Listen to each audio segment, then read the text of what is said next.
Did you guys notice that Madame Justice came and sat beside me to threaten me about the time? Actually, because I do have a tendency to wander around the topic, I have written my presentation down, so please forgive me if I just read it to you as a means of containing myself. So the accepted statistic of women who experience violence is 1 in 3, as you've heard. Please take note that that is a world number. It's a global statistic. As a Caribbean woman, I always take care to say up front, it's not just us. It's 1 in 3 globally. And I also wanted to point out that in research that covers Latin America and the Caribbean, most of the data covers our Latin neighbors. Nevertheless, the reality of domestic violence, sexual abuse, and unwanted pregnancy is at our doorstep for us to see. It couldn't be more clear. In this research, I'm speaking to the group that is women who were abused while pregnant in Barbados and in Grenada. Victims of violence tend to fall silent over time. This is why I've used the 3 monkeys to represent. They tend to look down instead of up and around.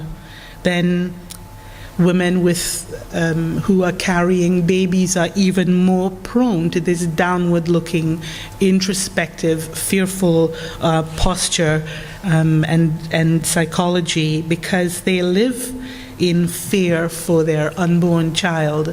This is what we found in the research. They said over and over to us that they live in constant fear for their child. Even in this especially vulnerable condition, these women told us that they were shown no mercy by their abusers, but they were struck anyway, and their anguish and their shame was especially intense. So they are coached and groomed into silence, and this is not only because of the threats against them if they disclose, but also because of the complex psychological results of chronic trauma. A learned habit of non-response sets in. Even when you ask a victim what they think and how they feel, as in this research, we were meant to ask many probing and potentially intrusive questions about direct experiences of violence in these most vulnerable of circumstances. We know that when we ask victims these searching questions, their authentic responses may be buried away outside of conscious reach, much in the same way that we pack old clothes that we don't want to wear again in a drawer somewhere. This research design was perfect to our purpose, being semi-structured, open, and with a latent approach. It allowed us researchers much leeway to question and wait and take a different tack and move either fast or slowly in keeping with the subject's own level of comfort. So we found that the women we interviewed were comforted by and supported by this research methodology. They realized that we were not looking to simply record data, but to see them and to hear them and to allow them fully to feel a sense of self-agency, the agency that often gets lost when you're a victim of violence. And again, for the sake of balance, I include here the lady in the middle to the left. Did you know that in Grenada we have the 4th oldest woman in the world? In Carriacou, that is Miss Massima Noel.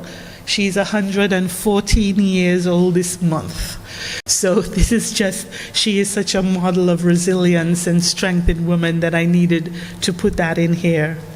But amongst our research subjects, our finding was that they were assaulted by numerous different means, that their abuse, once started, only grew steadily worse, and that their pregnancies had seemed to cause or catalyze the violence. The range of violence expressed went from subtle, nuanced psychological harm, which was largely language-based, such as, when someone says something to you that is hurtful, but you didn't, you're saying to yourself, did he say that? No, he didn't say that. Did he mean that? And in this way, those sort of jibs and jabs, and again, in the research, it was usually perpetrated by people who had more of a gift of language, so more intellectual respondents reported that they were victimized by the use of demeaning, humiliating language, and we escalated from there into more severe forms of abuse, including chopping, stabbing, and so on. I want you to remember that women usually enter intimate partnerships when they fall in love, right? And when they fall in love with a charming man. No partner ever puts their hand up and says, come with me, join me in marriage, or live with me, and let me beat you for the rest of your life. No one says that because, of course, you wouldn't go. So at the beginning of most intimate relationships, there is charm and there is love. And women have reported to us in this research that they couldn't understand where the love went. And they hoped and prayed and stayed hoping while the violence against them escalated, and in this group, while their bellies were pounded with their babies inside.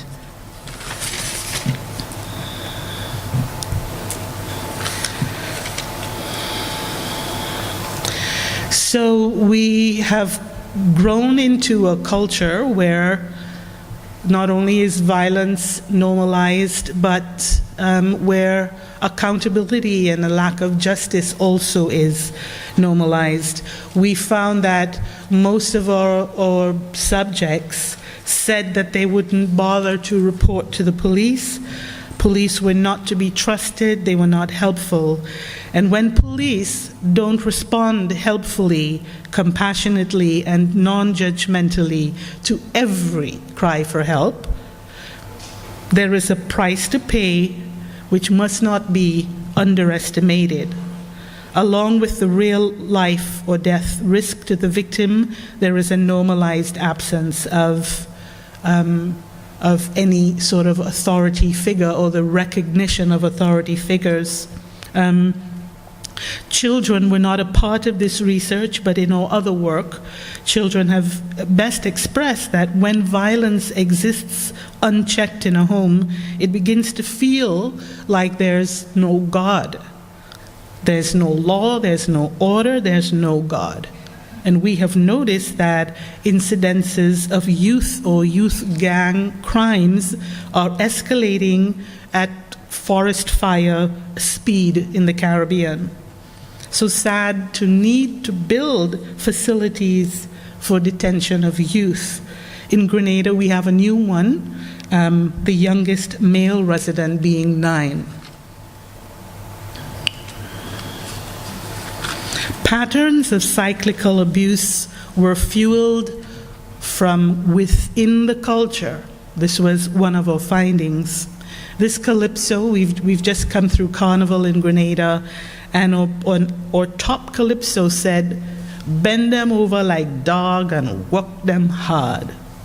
And social media put up a hue and cry, and it was a big thing. Everyone discussed how wrong it was and what we should do about it, but nothing actually was done because the spirit of the mass took over. And this is what tends to happen when there's a movement. People move along with it, and no one does anything to stop that current. None in three will be a movement that can stop this tide of violence. I'm sure of it. One of the effects of the normalization of violence in our culture is that the police also get affected, right? So it's not surprising that they fail to respond, because we're all subject to the same cultural ethos. Police cars are allowed to run out of gas. They're allowed to break down. Officers show up to give marriage counseling to the battered victims and generally to urge reconciliation. This was our finding. Officers of the law in Grenada and Barbados don't hurry to the scene as a general rule. I wanted to point out another important finding out of this research. So it often is recounted that batterers are very controlled, that they don't beat other men, they only target female victims alone, and they don't lose control of their blows, but they place their blows very strategically. But what we were told, because human behavior exists on a continuum, we found that young men are beating each other all the time. And if you think about that, you know it's true. Again, we've just had Carnival, and our police chief was speaking a lot about not tolerating any violence on the road this year. And he's speaking to young men who like to beat one another. So men don't only just beat women, they beat each other all the time, and by stabbing and by chopping and by very severe means.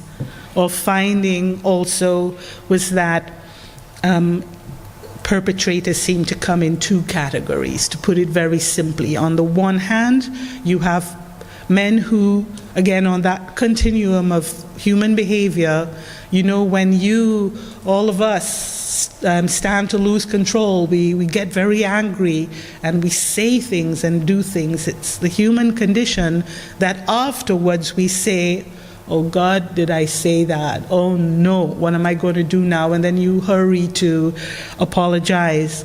Likewise, there are men who, of course, take it to an extreme and beat and batter out of control rage.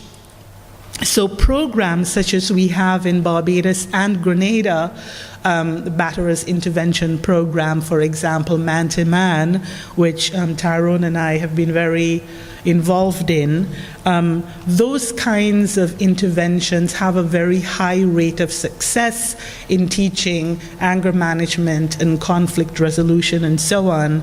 But on the other side of the coin, there are other batterers who premeditate. And our finding is that they sit and sharpen their cutlass for days in advance, and women will call the police and say, I believe something is going to happen, and the police don't ever respond in time. We know about this if we think about it because UNICEF, for example, has done all kinds of work and published their findings about rape used as a weapon of war in places like Bosnia and Rwanda and so on. But our ladies in this research have told us that this is what's happening in their home. And it's not so far from being terrorized that they are beaten very strategically. And in one case, there was a woman who said that when she became pregnant, her partner stopped beating her in her belly. He avoided her belly, but hit her instead in her face and her legs and arms So he was thinking and very certain about what he was doing, as opposed to those who have no impulse control. Finally, my final slide, I don't want us to forget how violence affects the unborn child.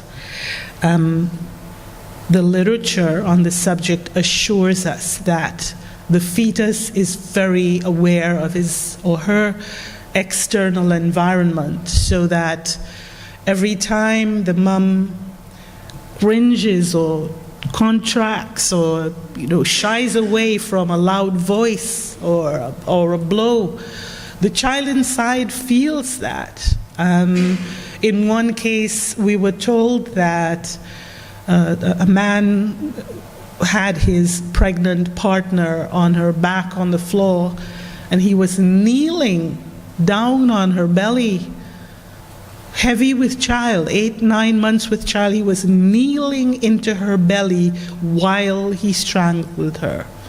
All of the horrible stories that we have listened to, they were relentlessly horrible, each one worse than the next. And we have to realize that the baby inside is being affected. Doctors listening through ultrasound have said they've listened to the heartbeat of the child go wacky. And they've said, I don't know why this baby doesn't have a heart attack inside the womb right now. So that old saying that we're all born equal, well, this is not true.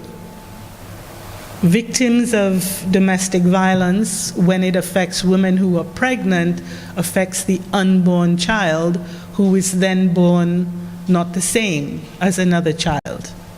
So counting perpetrators, counting police, counting responders to the scene of the crime, counting the victims themselves, their living children, and the children not yet born, the cost to society of domestic violence is beyond what words can express.